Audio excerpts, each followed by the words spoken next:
Y dado que mencionaste Gaza, me encantaría poder escuchar de ti cómo describirías lo que viste en ese lugar. Trato de pensar cómo puedo explicarle a la gente lo que pasa. Es probablemente lo más terrible que he visto en mi vida. O sea, no es solamente el miedo que tienes de que te llegue una bomba o un dron te ataque a ti, sino que para donde mires hay gente sufriendo, pero sufriendo a niveles dramáticos, ¿no? Está la muerte en todas partes. La misma experiencia de repetirlo es duro. Si te pudiera meter en mi mente por un minuto para que puedas ver lo que vi, estoy seguro también que te cambiarían muchas perspectivas de la vida, de la humanidad. Lo que haces, lo haces con un propósito de intención en la vida, ¿no?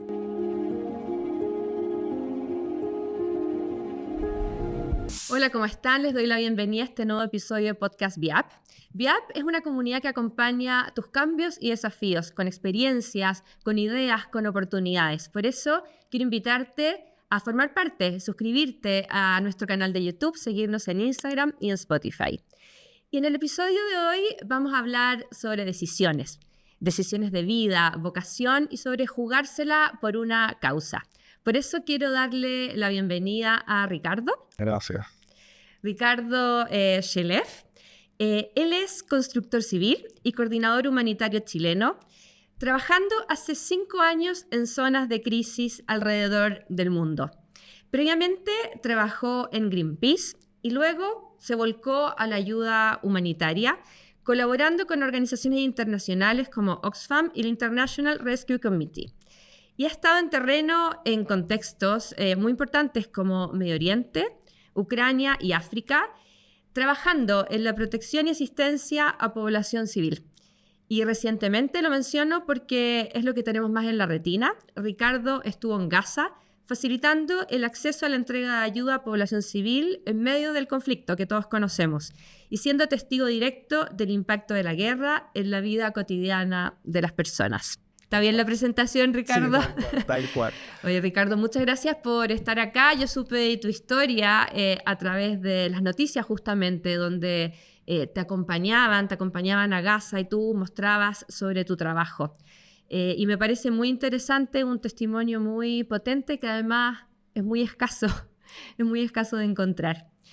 Y quiero partir un poquito de más atrás, porque conocer un poquito más de tu vida. Tú estudiaste en la universidad, estudiaste construcción civil, entonces quería saber si en ese tiempo existía en ti alguna inquietud en el ámbito justamente de la ayuda humanitaria. No, tan específico sí, no. La verdad que yo diría que era más bien una necesidad de buscar algo con propósito. En ese tiempo sí podría decir que tenía claro lo que quería hacer profesionalmente. De hecho, terminé siendo constructor civil, pero siempre mi sueño era ser astrónomo. Y por eso entonces estudié ingeniería primero en la Universidad de Chile. Y la decisión de una carrera termina básicamente teniendo que ver con lo práctico, que es, ¿no? Tenemos que tener algo. Tenía ciertas facilidades para matemáticas, física, todas esas cosas. Y bueno, me gustó, lo hice. Pero al paralelo de eso siempre hay un cuestionamiento de querer hacer algo más. Una mirada igual un poco más humanista también de las cosas. Entonces, sí, en esa altura particularmente no tenía claro que iba a llegar a lo que iba a terminar hoy. Así que el camino ha sido largo. Pero fueron ocurriendo cosas y fueron como también apareciendo oportunidades. Pero yo diría que la línea conductora siempre ha sido eso. El propósito de algo, hacer algo que tenga significado, que tenga impacto. Y tú decidiste, ya, entraste en ingeniería, estudiaste un par de años ahí, creo, en la Universidad de Chile. Sí. Después estudiaste construcción civil en la Universidad Católica, si no me equivoco. Sí. Hay como un tema ahí de una un poquito presión social por tener una carrera tradicional con la cual te puedas ganar la vida en el futuro. Totalmente, o sea, en ese minuto era así, no se cuestionaba entre lo que quieren tus padres, entre lo que quiere tu entorno, entre lo importante que es también, y entiendo, que es tener cierta formación profesional, pero sin ninguna dirección particular. No es que mi decisión sobre estudiar ingeniería o construcción tenía que ver un poco con alguna herencia de un padre o una madre que estudiase esas profesiones, para nada. tenía más que ver con claro, lo que tú dices, o sea, hacer algo porque era importante desde el punto de vista social y eso. El problema es que justamente es en la universidad donde también empiezas a descubrir otros espacios, porque es una universidad, básicamente no es simplemente estudiar las materias de la carrera particularmente. Yo me acuerdo que me escapaba muchas veces en San Joaquín a clases de literatura, por ejemplo, que era una cosa que siempre me llamaba la atención, pero recién lo empecé a desarrollar ahí, en la universidad. Entonces, es un tiempo complejo en términos de las decisiones de qué quieres a futuro, y terminas titulándote con la certeza de que, bueno, eso probablemente va a ser tu futuro, pero un montón de dudas respecto a que, ¿y si es esto? ¿Y qué pasa si me dedico un poco a esto otro? Es un periodo complicado, diría yo, ¿eh? Pero como todo, las cosas van saliendo igual, ¿no? De alguna manera vas buscando soluciones. Y con esa mente abierta que tú tenías, porque también que te llevaba a literatura, ¿cierto? ¿Qué pasó después que saliste de la universidad y entraste a trabajar a Greenpeace? ¿Cómo se presenta esa oportunidad? Es un poco más enredado porque en el fondo yo estaba estudiando, era mi último año en la universidad, en construcción civil, y los profesores se van a acordar de eso. Y ocurre que justo ese año llega a Chile un barco de Greenpeace. Greenpeace tiene barcos que navegan por el mundo y, bueno, haciendo campañas medioambientales. Y una justamente llegó a Valparaíso. Yo era voluntario de Greenpeace, pero digamos no dedicaba tanto tiempo a eso. Pero fui invitado a este barco y por alguna razón algo pasó, me conecté con personas que llevaban muchos años trabajando, extranjeros, españoles, que trabajaban en el barco, como marinos, y me invitaron a subirme al barco como voluntario. Y en ese minuto creo que era mi último semestre en la universidad, y entonces lo dejé botado. Básicamente fue una decisión de, me subo a este barco y vamos a la Antártida a una campaña sobre la caza ballenera, o termino mi carrera, que me quedaban aproximadamente 3, 4 meses, un semestre. Uh-huh. Y me fui. Y quedó la carrera congelada un tiempo. Mientras estuve navegando y conociendo lugares. Aparte que soy un fanático obsesivo por los viajes, ¿no? Entonces, eso era una oportunidad. Un sueño. Sueño. Y me subí en el barco. Y recuerdo que tenía muchas dudas por la decisión. Pero hubo un momento no recuerdo exacto, pero en el sur de Chile, yo mirando por la proa hacia el mar, hacia el agua, y aparece una ballena al lado mío, y esas cosas como que uno dice, bueno, esto algo está diciendo. Y fue como la confirmación de ya, estoy bien en este lugar, no sé qué va a pasar mañana, pero básicamente eso significó más de 2 años navegando por distintos lados. Parábamos, por supuesto, pero dedicado a navegar en barcos, en acciones y campañas medioambientales en Greenpeace. Y luego de eso, volví a Chile a terminar la carrera. Y ahí sí la terminé, me titulé. Pero ya pude ahí comenzar a trabajar en Greenpeace formalmente, digamos, porque antes había sido solo un voluntariado. Y antes de ese voluntariado que habías hecho antes de subirte al barco, ¿por qué? ¿Por qué eras voluntario en Greenpeace? Sí, lo pensé un poco, porque pasamos muchos años, ¿no? Pero Greenpeace se reconoce como una organización medioambiental, pero antiguamente tenía un perfil más relacionado con el pacifismo, ¿no? O sea, era un referente en las protestas contra distintas guerras en el mundo. Uh-huh. Y yo, de verdad que me conecté con ello a través de eso. Yo siempre me consideré, por algunas experiencias, veía la guerra de Bosnia, por ejemplo, me impactó mucho de niño ver esas imágenes, o por ejemplo, los ensayos nucleares en Mururoa. Tenía toda una sensación, como crecía en esa guerra, en la Guerra Fría, teníamos toda esta sensación con la energía nuclear y las bombas atómicas que me tocó mucho. Uh-huh. Entonces, efectivamente, si podría decirlo de alguna manera, yo entro a Greenpeace más bien como desde la perspectiva pacifista. Y eso es lo que me motivó, más que lo medioambiental, ¿no? Yo quería tener algo que decir respecto a eso, quería protestar, quería expresarme, ¿no? Con toda la ingenuidad muchas veces de esa edad, ¿no? Porque hoy que trabajo justamente en temas de guerra y conflicto, entiendo y comprendo la dinámica compleja que es de aspirar a un mundo en paz, por ejemplo. Pero bueno, así partí con esta motivación.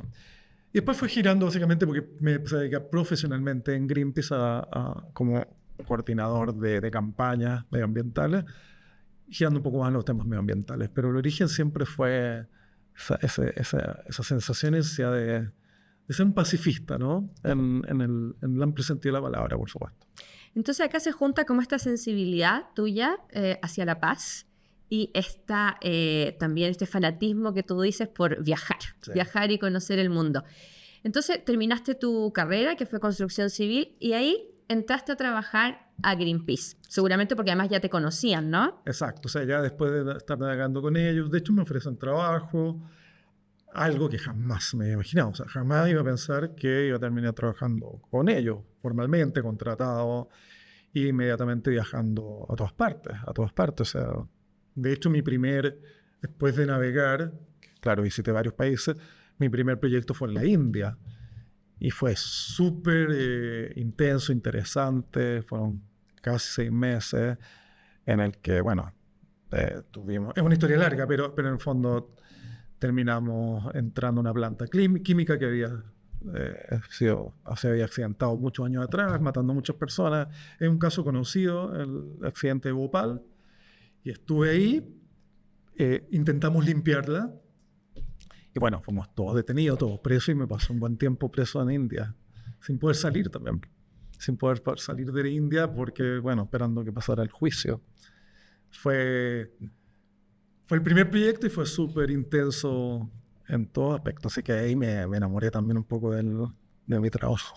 Tú estuve leyendo, estuviste en Israel, Rusia, Sudáfrica, Argentina, o sea, definitivamente el trabajo en Greenpeace era trasladándose por distintos países del mundo. Sí. Eso, de hecho, es la otra mitad que me gustaba, ¿no? Una cosa era la causa medioambiental, lo que podíamos hacer, la gente con la que trabajábamos, los cambios que de alguna manera podía ir generando con la poquita fuerza que tenemos como sociedad civil. No es simple. Uh-huh. Pero también la posibilidad de estar viendo gente distinta, culturas distintas. Y desde esa perspectiva, porque es distinto que el viaje del turista, ¿no? El viaje del turista es casi como un paquete medio armado. No, acá yo entraba a trabajar, primero a conocer cuáles son los problemas sociales, medioambientales, cosas que normalmente no están en prensa, trabajar con la gente que se veía afectada en eso, etc. Entonces eso también va construyendo un poquito, alimentando otra cosa, la necesidad de organizar mejor a esa gente, de poder hacer más desde esa perspectiva. O sea, es un crecimiento súper inesperado, pero a través de la experiencia misma de ver las cosas. O sea, yo siempre digo, uno puede formarse la opinión de lo que quiera, todos estamos libres de opinar lo que queramos, pero de lo que estoy 100% seguro es que tu opinión no va a ser nunca la misma después de haber experimentado y visto algo con tus propios ojos. Sí. Siempre hay que darle ese espacio a la duda en lo que uno opina, porque cuando llegas, lo ves, experimentas, hablas con alguien que quizás piensa distinto que tú, tu opinión va a cambiar. O sea, se va a matizar un poco o va a cambiar totalmente. Y en mi experiencia de vida ha sido siempre así. Partir con prejuicios desde la ignorancia y desde el espacio que puedo observar también, porque tampoco no somos superhéroes para verlo todo, pero desde ese espacio se construye un cambio de mentalidad profundo, que termina siendo casi como una apertura total, porque te das cuenta que todo puede ser en el fondo. No hay ideas cerradas, ¿no? Todos de alguna manera tienen algo de razón. Uh-huh. Y eso se construye a través de abrirte a esa experiencia, especialmente en otras culturas, en otros países, en otros grupos sociales, grupos culturales, etc. Y esto ya te habla de un estilo de vida, ¿cierto? Tu estilo de vida que tú creaste un poco inesperadamente, porque se te fueron abriendo oportunidades. ¿Cómo recibía tu entorno cercano, sobre todo, este estilo de vida que es diferente, quiero decir, distinto al que probablemente siguieron el 95% de tus compañeros de universidad o quizás tus compañeros o compañeras de colegio? Sí. Pudo haber sido mucho peor. O sea, en realidad, yo tengo la fortuna de tener una familia que es muy apoyadora. O sea, mis padres particularmente son muy de esperar que seas feliz, más allá de todo. Pero por supuesto con marcos y recomendaciones y consejos que van a servirte en la vida, ¿no? Y nos educaron de la manera en que sí escuchábamos también, ¿no? Generaron esa confianza de poder escuchar lo que los padres dicen. No es tan trivial. Ujú. Pero desde ahí siempre fue una relación súper buena. Debo reconocer que nunca quisieron entrar muchos en detalle. Seguramente muchas cosas no les gustaron, y de hecho no les gustan, yo estoy seguro que Por ejemplo, haber estado mi preso en la madre, India. claro, pero es que no supo, o sea, supo al final. Obviamente que yo también manejo un poco la información porque trabajo y trabajaba, Greenpeace también, en actividades de alto riesgo, muchas de ellas, tanto legales como físicas. Entonces, modero un poco lo que cuento, ¿no? Y finalmente lo terminé sabiendo. Estoy seguro que no lo ha pasado bien o muy bien conmigo estando en casa tanto tiempo, ¿no? Pero confía en mí, o sea, yo creo que en general he tenido suerte también, ¿ah? He tenido suerte en ese aspecto, yo creo que es algo que no podemos controlar mucho en la familia en la que nacemos, en ese aspecto yo creo que sí, si no fuera por ese entorno, tal vez me hubiera limitado mucho más. Pero hay una apertura. Sí, de todas maneras. Yo creo que, es que, insisto, muchas veces tratamos como de encasillar las cosas. Mira, tú tienes que ser arquitecto, tú tienes que ser psicólogo, tú tienes que no digo que esté bien o mal, pero creo que la recomendación siempre va un poquito más en algo un poco más espiritual o emocional, diría yo, que es buscar ser feliz, darle sentido a lo que haces. Dentro de eso pueden caber muchas cosas, ¿no? Dentro de la felicidad de lo que hacen caben muchas cosas. Muchas carreras, muchas profesiones. Pero partir de esa base, porque, sigo diciendo, he sido afortunado por muchas cosas, pero ser infeliz no es algo muy cómodo, creo yo. Si podemos influir en eso, ¿no? Y podemos poner eso como la base de nuestro crecimiento, por supuesto espiritual, humano y profesional, yo lo recomiendo bastante. Buscar un propósito que te haga sentir completo, ¿no? Y esa es una conversación que, claro, ahora a esta altura de la vida, cuando uno es adulto, es más fácil tener, pero cuando tienes 18 años, hay mucha fortuna en rodearte de gente, amigos, conocidos, familia, que te inviten a esa conversación. Y yo sí la tuve. La tuve afortunadamente por lo mismo, por conocidos, amigos, colegio, la misma universidad, mi familia, mi hermano, mi padre, que había espacio para ese idealismo, ¿no? ¿Ah? Idealismo dentro de un marco también de responsabilidad, porque al final de cuentas necesitamos trabajar, necesitamos producir, necesitamos generarnos una vida, necesitamos convivir en un contexto de sociedad que también tiene algunas reglas. Claro. Quizás no estamos siempre de acuerdo. No podría haber ido a la montaña, por supuesto, y seguir siendo feliz. Pero bueno, si quería convivir en esa sociedad, también hay que manejar un poquito ciertos códigos. Uh-huh. Es una cosa de balance, pero es fácil decirlo ahora. El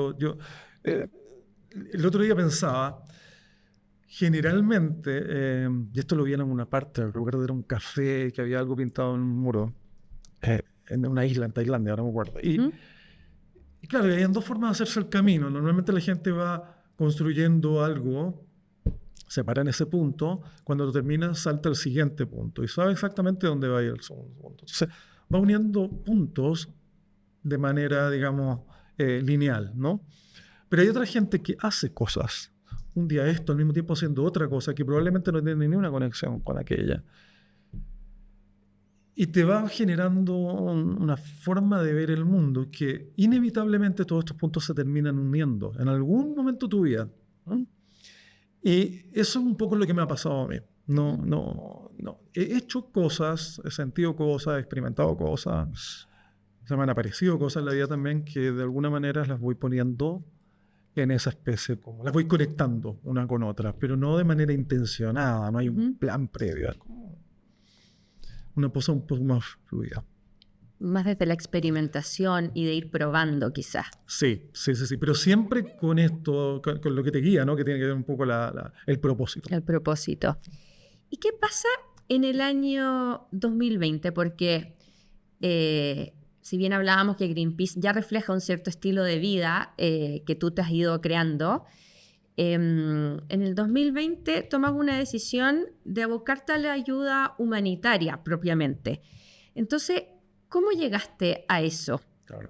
Bueno, parto diciendo que yo estuve trabajando en Greenpeace aproximadamente 15, 16 años, después algunas veces hacía algunos como proyectos independientes, pero eso es una carrera profesional, o sea, partir desde ser un voluntario en un barco que me tocaba limpiar y hacer las camas, ¿no?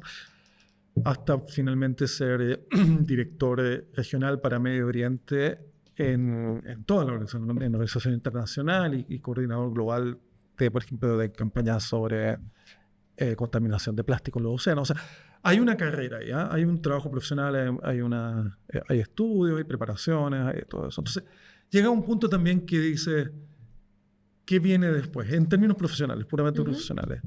Y claramente yo sentí que había topado techo, no estaba preparado ni emocionalmente, quizás tampoco profesionalmente para ya tomar cargos que tenían más que ver con áreas más políticas, digamos, dentro de la organización.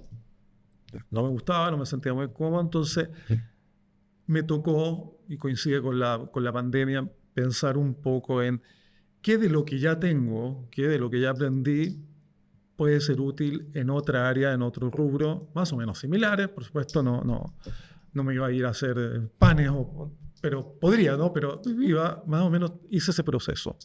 Y tuve un tiempo de sabático entre la pandemia también, que fue bastante complejo, porque para mi trabajo particularmente, yo no podía viajar, yo tenía un proyecto que hacer en Indonesia y no pude salir de Chile.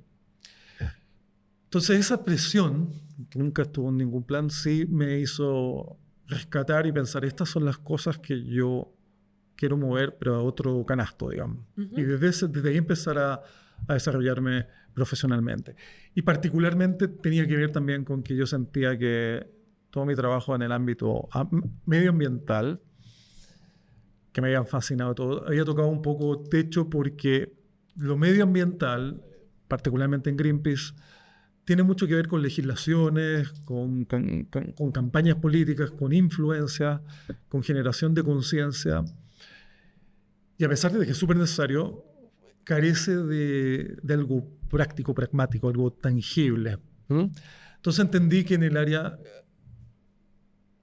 medioambiental yo no iba a encontrar ese trabajo que quería encontrar con gente en terreno, haciendo cosas, viendo cambios directos y que tenga impacto directo en la gente. Entonces, y eso lo aprendí un poquito trabajando en Medio Oriente y en África. Los temas medioambientales en África y Medio Oriente son esencialmente sociales, ¿no? No son discusiones en el aire, son cosas que le está ocurriendo a algunas personas. Entonces eso me llevó un poquito a decir, ya, quiero trabajar un poco en temas humanitarios, quiero también, tengo una de mis especialidades dentro de Greenpeace en todo lo que tiene que ver con temas de seguridad y de acceso a lugares complejos. Por lo tanto, también eso coincidía con la necesidad, por ejemplo, en el trabajo humanitario, de hacer gestiones de acceso a lugares en conflicto. Entonces, un poco fui como construyendo ese nuevo yo, ¿no? En términos profesionales. Y empecé a postular a distintas organizaciones y justo casi al terminar de la pandemia me contactan, me contratan para una organización que se llama Acción contra el Hambre, una organización francesa. Y me fui a vivir como 1 año y medio a Camerún. Al sur de Camerún, donde hay un conflicto armado bastante fuerte y fue mi primera experiencia humanitaria, digamos. Ahí hay una intención. Sí, Tú dijiste, toda esta experiencia que traigo la quiero volcar a la ayuda humanitaria. En ese análisis, ¿pensaste los riesgos que conllevaba un tipo de trabajo como ese? Sí, bueno, lo tenía bastante claro. La verdad es que cuesta a veces como explicarlo, pero trabajando en Greenpeace ya había muchos riesgos, ¿no? Porque trabajas en zonas conflictivas, porque trabajas en asuntos que van contra el poder muchas veces, entonces el poder dicho desde distintas perspectivas. No te tratan bien. En la interna hay muchos ataques. Legalmente siempre trabajabas en Greenpeace un poquito como en el límite de lo legal, ¿no? O sea, para generar un poco, llamar la atención y generar cierto ruido. Entonces yo estaba un poquito acostumbrado a todo esto del riesgo, más de lo legal, más lo físico. Extrañamente, en el ámbito humanitario hay mucho riesgo, pero es mucho más controlado. ¿A qué me refiero con esto? Que las dinámicas de los conflictos son más o menos conocidas, ¿no? Cuando tú estudias el tema y estudias el contexto social, político, militar, te das cuenta que a pesar de que por la televisión vemos cosas horribles, para personales humanitarios todo está muy bien estudiado, está muy bien protegido. Ahora, estamos hablando de trabajo en zona de conflicto, o sea, siempre hay un porcentaje de riesgo que quizás para cualquier persona sería demasiado. Para mí ya no lo de tanto porque lo tengo un poco más incorporado, así que probablemente sería difícil entenderme. Yo te puedo estar diciendo, mira, yo me siento súper seguro en Gaza. Y es la verdad, hay veces que me siento muy seguro en Gaza. Pero si le cuentas la historia a otra persona, efectivamente lo que estoy haciendo allá te va a decir, estoy loco, no. No, nadie podría sentirse seguro en Gaza. Y lo entiendo, pero desde mi mente, mi experiencia y la forma en que controlo el trabajo que hago, me siento relativamente seguro. Tu umbral de riesgo estaba más arriba probablemente que para otras personas. Y dado que mencionaste Gaza, me encantaría poder escuchar de ti cómo describirías lo que viste en ese lugar. Sí, es una tremenda pregunta porque siempre que voy, hasta la última vez dijo, trato de pensar cómo puedo explicarle a la gente lo que pasa, ¿no? Y nunca es suficiente. O sea, la palabra no tengo el segundo de la palabra para expresarlo de manera tan clara. Pero es probablemente, obviamente lo más terrible que he visto en mi vida. O sea, no hay forma de explicarlo porque es tan multidimensional. O sea, no es solamente el miedo que tienes de que una bomba o un dron te ataque a ti, sino que para donde mires hay gente sufriendo, pero sufriendo a niveles dramáticos, ¿no? Ves pobreza, ves falta de perspectiva, destrucción absoluta. Entonces es una película completa, ¿no?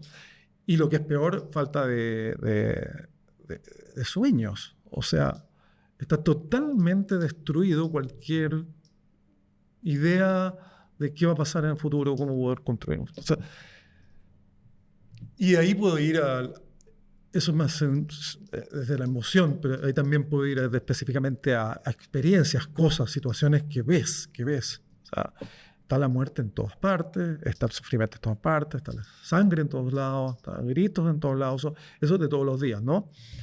Pero eso podría sonar un poco, no sé, si quisiera sonar un poco más populista, digamos, contar esas historias para aprovecharme un poco del drama, podría perfectamente, y entiendo que eso quizás sería más interesante. Trato de evitarlo, porque la misma experiencia de repetirlo es duro, a pesar que tengo experiencia y sé más o menos manejar esas cosas. Pero lo siento de no poder darte una respuesta así mucho más precisa, pero creo que es algo que si cualquier persona, y siempre lo digo, esto se lo dije una vez a alguien, si te pudiera meter en mi mente por un minuto para que puedas ver lo que vi, estoy seguro también que te cambiarían muchas perspectivas de la vida, de la humanidad, de lo que hacemos, de lo que no hacemos como sociedad. Y que al fondo lo que me hace más fácil seguir haciéndolo, ¿no? Pero otras personas no entienden, pero yo entiendo que no entiendan, porque no tienen probablemente esa experiencia que yo tengo todavía metida acá y se va alimentando, porque el próximo mes, o sea, me voy luego para allá y en el futuro iré a otros conflictos. El de Gaza es el más famoso, pero hay cosas horribles en otros lados también. Nada, no se lo recomiendo a nadie. Creo que cualquier persona que intente opinar sobre lo que está pasando ahí, un minuto pare, se conecte con el corazón y opine. Al final todos pueden decir lo que quieran, pero no es el tipo de humanidad que queremos vivir, definitivamente. ¿Y tu trabajo allá en qué consiste? Son como varias fases. Básicamente yo soy coordinador de emergencia humanitaria. Hay ciertos conflictos y ciertas zonas que tienen la categoría de emergencia. Lo que hacemos es, en traducción al español, es salvar vidas. Es un término técnico. ¿Qué significa eso? Que son proyectos de corto plazo para básicamente proveer de lo mínimo a las personas: agua, asistencia psicológica, medicina o asistencia médica, y también todo lo relacionado con abrigo si es que es posible. Se trata de gestionar la entrada de todos esos ítems y distribuirlos en la sociedad de acuerdo a la capacidad de acceder a ciertas zonas.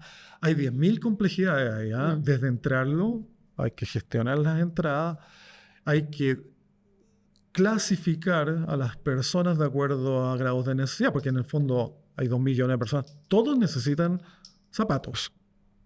O sea, Claro. no es un ejemplo, de hecho, ¿verdad? Sí. Todos necesitan zapatos, pero tenemos 100.000 zapatos. Entonces hay un sistema de clasificación de acuerdo a criterios que tenemos formados, y eso aplica en términos médicos, en términos psicológicos, en términos de edad. Por ejemplo, nuestra asistencia no es para niños entre 0 y 3 años. Nos encantaría poder atender niños de mayor edad, pero hay que priorizar ahí. Entonces, es la gestión de la entrada del equipo, es la clasificación de las personas con absoluta independencia, porque también hay que ser muy sensibles respecto a no favorecer a un grupo por sobre otro, porque eso mismo también te pone en riesgo, especialmente en zonas en conflicto. Si yo soy visto como apoyando ciertos grupos, va a afectar mi seguridad, por lo tanto también tengo que ser muy, muy, muy objetivo en todo eso.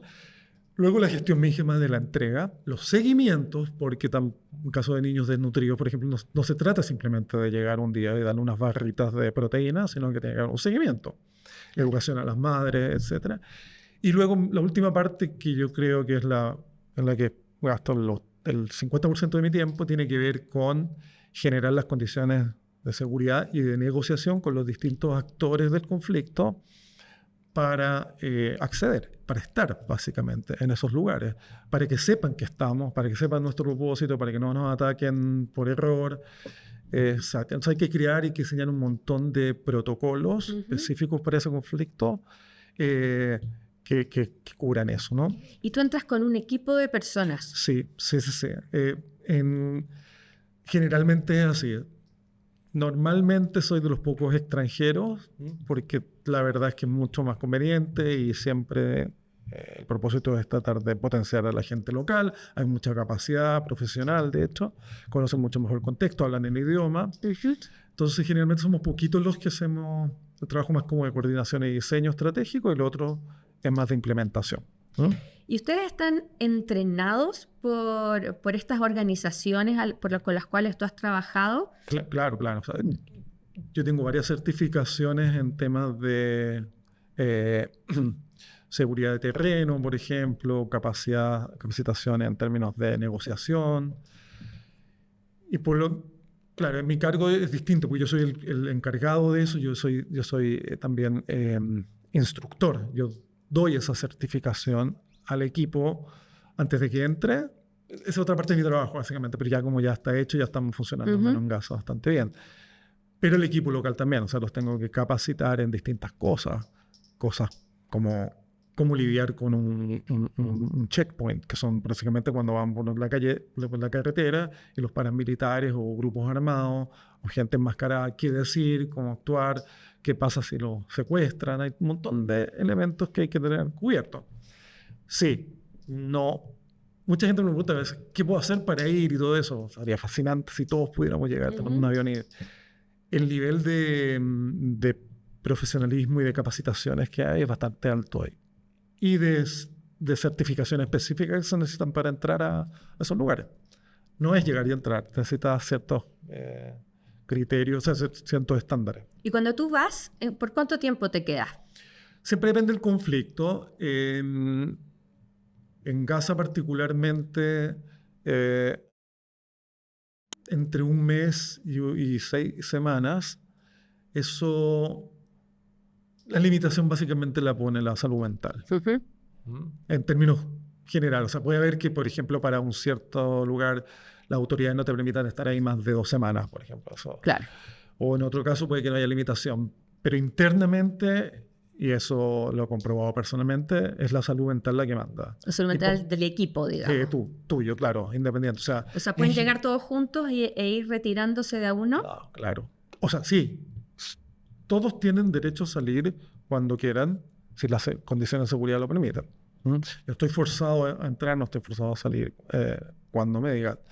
Pero en general es un mes. Digamos, en un mes ya sientes que no te concentras de la misma manera y que ya todo te supera. Es bien interesante la mente, yo creo que es la que manda. Es la que manda. ¿Y qué pasa contigo cuando estás en medio de un conflicto de este tipo? Tengo el ejemplo de Gaza, que es el que más hemos conversado, si bien hay muchos otros, pero es un conflicto tan grande, territorial, histórico, que en realidad al mirarlo uno dice, no sé si esto tiene un fin. Y yo voy y aporto con mi granito de arena. Pero ¿qué pasa contigo cuando ves que este conflicto es tan enorme y que a lo mejor te gustaría hacer más, pero tampoco está en ti hacer más? Sí, es que esa es parte del proceso humano. O sea, al final de cuentas, independiente que a mí me toque la oportunidad de trabajar y estar ahí, somos humanos como todos los demás. O sea, te pasaría a ti, le pasaría a cualquier persona entrando ahí. Hay un cuestionamiento permanente, o sea, más allá del chip automático que uno se coloca cuando sabe lo que tiene que hacer y todo eso, cosas más protocolares, digamos, pasas por todos los cuestionamientos posibles. O sea, vas con toda la esperanza de hacer algo. Primero te frustras porque profesionalmente sientes que te debes hacer mejor, ¿no? Para poder tener mejores ideas, por ejemplo, ¿no? Tener mejores capacidades para negociar mejor. Todas esas cosas te las cuestionas porque siempre hay más que hacer. Ese es el tema, no es una cosa... Siempre hay algo más. Y luego no hay un fin, no es que logres un objetivo y ya... No, terminaste. De hecho siempre estás por debajo de lo que se necesita, ¿no? Y desde lo práctico, de los números, o sea, no es absolutamente comprobable, siempre estamos detrás. Luego viene la lucha interna, tú estás cansado, tienes sueño, tienes miedo, estás preocupado. Un día te levantas más flojera nomás, también lo normal, entonces tienes también esa presión, ¿no? Luego lo mental, que básicamente te empiezas a borrar. Yo he tenido casos de colegas que se han bloqueado. Y no han podido salir de su habitación durante 2 semanas. No saben qué hacer, entonces independiente. Pero tratando de ser un poco más positivo también, o sea, obviamente que está la cosa de ¿puedo hacer algo? ¿Tengo herramientas para hacer algo? Y estoy haciendo algo. Lo ves cuando llegas a una comunidad, cuando llegas a un campamento, lo ves cuando ves a la familia escuchándote en tus recomendaciones, lo ves cuando ves niños saliendo de sus procesos de desnutrición, que eso es maravilloso, es casi como un evento, ¿no? Lo celebramos así cada vez que ocurre. Entonces, sí, por supuesto, ves cosas y al final de cuentas te dices, qué rico, qué alegría, te vuelves a casa, celebras, lloras, pero hay que salir de nuevo porque eso tampoco es suficiente. Así que por el lado positivo sí, te llena un poquito, pero por el lado también que hay que ser realista en estas cosas, es entender que yo no voy a cambiar el conflicto, yo no voy a cambiar la situación general de la gente, no voy yo, ni mi organización, ni todas las organizaciones, y muchas veces ni siquiera gente con mucho poder. Entonces, claro, a veces pasa un poquito que llegas ahí y te das un poquito la desilusión de decir, tengo una educación que me permite estar acá, tengo una historia de vida profesional que me llevó a estar acá, tengo la herramienta, tengo la organización, tengo los recursos, y aún así todavía hay mucha gente muriendo, sufriendo, necesitando cosas. Te cuestiona, ¿vale la pena? No vale la pena. Entonces hay un poco ese balance. Mi conclusión es que siempre vale la pena. No quiero decir que no haya pasado por días en los cuales haya dicho, ¿sabes qué? Esto no sirve de nada. O sea, ¿has pensado de repente decir, siento una frustración, creo que no aporto lo suficiente o no todo lo que quisiera y en realidad voy a volver a mi país, voy a tener una vida quizás tranquila, cómoda? ¿Ha pasado eso por tu cabeza? Sí, pues todo el rato. O sea, es cada vez que voy hay ese pensamiento de decir, ya está suficiente, no estoy quizás generando el cambio que se desearía. Me pasaba mucho en términos medioambientales que son más difíciles de ver, pero en términos humanitarios tú lo ves, o sea, tú sí ves que le entregamos trajes de invierno, por ejemplo, Es más concreto. a 200.000 personas o carpas a 10.000 familias. El tema ambiental era más difícil porque tiene que ver con regulaciones, con influencias, con convencer gente, educación. Y llegaba y después de no sé cuánto tiempo y te sentabas con tu amigo a hablar y te dice, oye, pero ¿para qué? Si no han cambiado nada, siguen deforestando el bosque, si los ríos siguen contaminados. Pero como digo, al final siempre vale la pena. Y hay una cosa también, que como te decía al comienzo, mientras sobreviva el propósito, la motivación interna, mientras esa cosa esté todavía ahí ardiendo, ¿no? Pasan unos días y ya querés de nuevo volver a estar allá. Que eso es lo entretenido de ir buscando, más allá de lo práctico que tiene el desarrollo profesional. Uno siempre quiere aprender más, puede estudiar más, puede trabajar en posiciones distintas, pero siempre buscar no sé cómo decirlo, como el fuego de lo nuevo. Y ahí yo creo que siempre nace algo. Siempre nace algo. Es medio humano, creo yo. No te diría que yo no tengo nada especial. O sea, pero sí que algo renace cuando en el fondo lo que haces lo haces con un propósito de intención en la vida, ¿no? Creo yo. ¿Y qué cosas has tenido que sacrificar o dejar de lado por cumplir este propósito? Porque estoy pensando como en términos que ves poquito a tu familia o quizás armar tu propia familia, que son cosas que, de nuevo, el 95% de tus compañeros de universidad probablemente tienen una vida así como más tradicional. Entonces, un poco, ¿cuáles han sido las elecciones que has tenido que hacer? Sí, bueno, en partida te saltas bastante etapas. Obviamente, mis etapas en la vida no han sido igual que las etapas de mis amigos, ¿no? En la vida. Particularmente porque yo, claro, a los 20 años yo ya me fui a viajar, ¿no? Y desde ahí no paré, nunca más. He vivido en lugares, he tenido cierta estabilidad en algunos países, pero siempre sabes que se va a terminar. Entonces sí, pues te saltan las etapas, qué sé yo, de encontrar una pareja en la época, por ejemplo, a los 20 o 30, que tiene un gusto distinto a encontrarla hoy, ¿no? También lo relacionado con la familia, con la familia propia, con hijos, por ejemplo, con cualquier tipo de relación que quieres establecer con alguien, o casarte, o compartir la vida con alguien. De esas cosas se hace bastante difícil. Yo no he podido, o sea, nunca me casé, sí he tenido relaciones, pero es una parte compleja. A esta altura uno entiende que yo ya prioricé una cosa por sobre la otra, no me lo cuestiono. Obviamente que hay días que dice, bueno, podría ya tener 2, 3 hijos y quizás qué edad tendrían, ese pensamiento.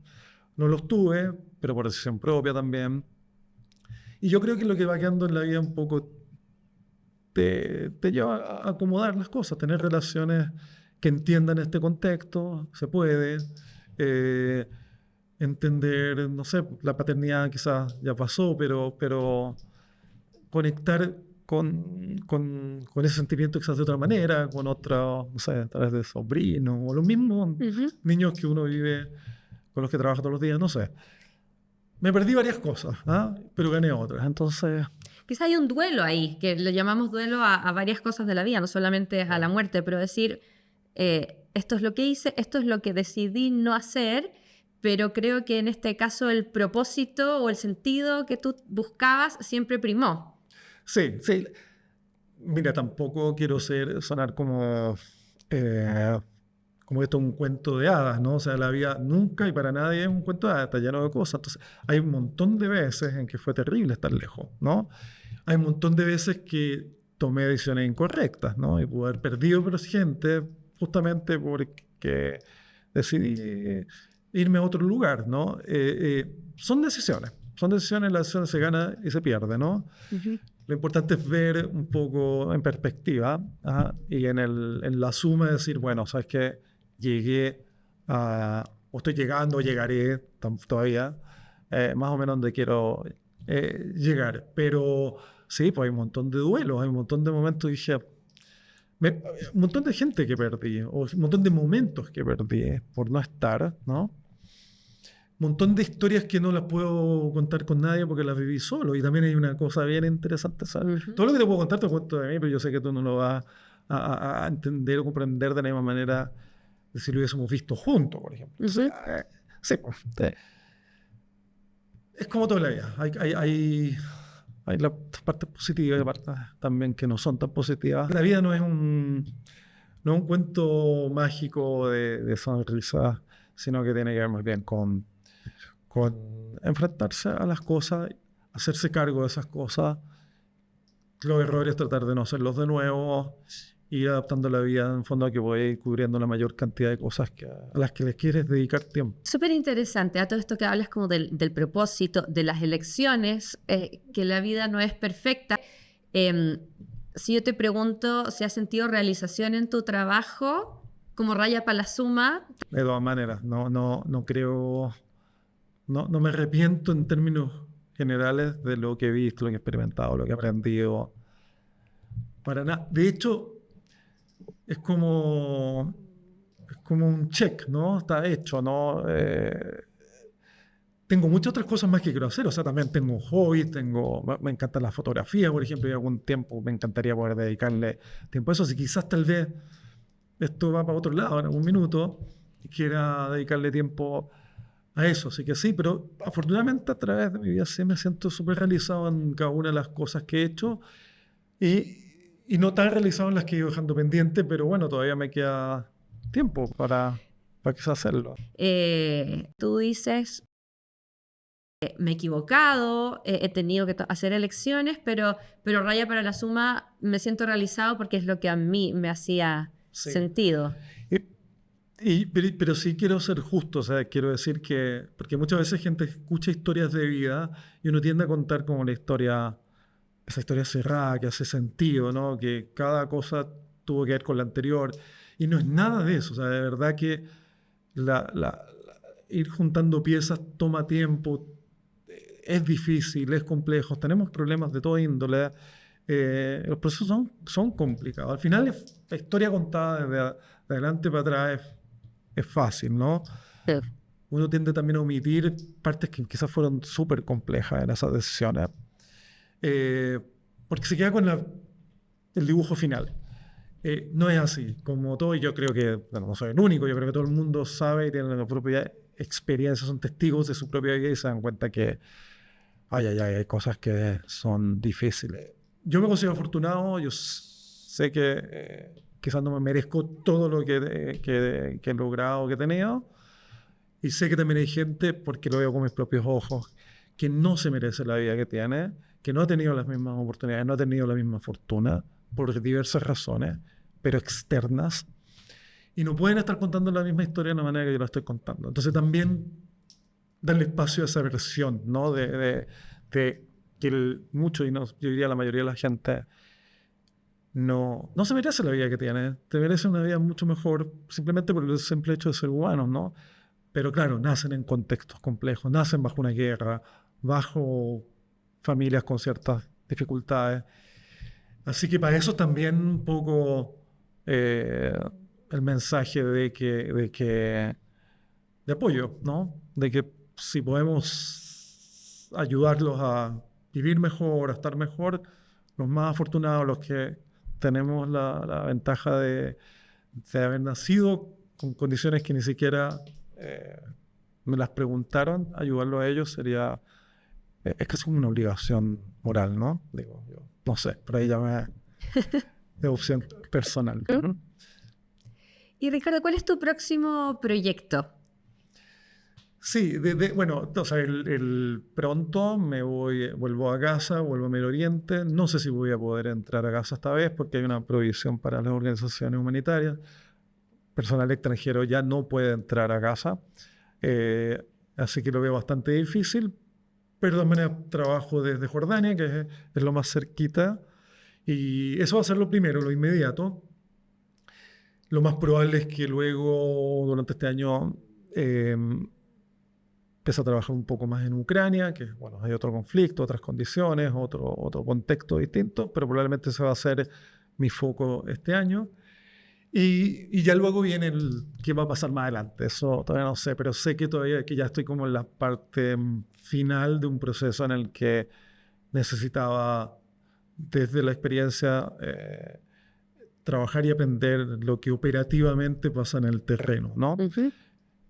Luego yo creo que me viene una etapa de estudio, ¿no? Quiero estudiar algo más vinculado, por supuesto, con el tema medioambiental o conflictos internacionales, perdón, humanitario, conflictos internacionales, negociación, acceso y todo eso. Y luego, Gina, no sé, probablemente me gustaría así trabajar un poco más en compartir la experiencia, en charlas, en educar, enseñar, tal vez, quién sabe, quién sabe. Ricardo, muchas gracias por esta conversación. No sé si hay algo que se te haya quedado en el tintero que quieras agregar para ir cerrando. No, me encanta que me haya invitado también al proceso interno de ir acordándome un poco de eso. De verdad que fue así como un ejercicio también bastante personal. Y eso me encantó, me encantó. Y me encantó que hayas venido aquí y que te hayas hecho un tiempito porque partes ahora como en 2 días más Hay que empacar. a Jordania. Hay que empacar y todo, aunque yo soy bien minimalista para todo eso, porque no. Eso es un consejo para los que les gusta viajar o tener esa vida así. Siempre la mochila liviana. Muy bonito, mochila liviana. Para volar. Muchas gracias, Ricardo, y agradecerles a ustedes también por habernos acompañado y los espero en un próximo episodio de Podcast Viap. Muy buen viaje. Gracias.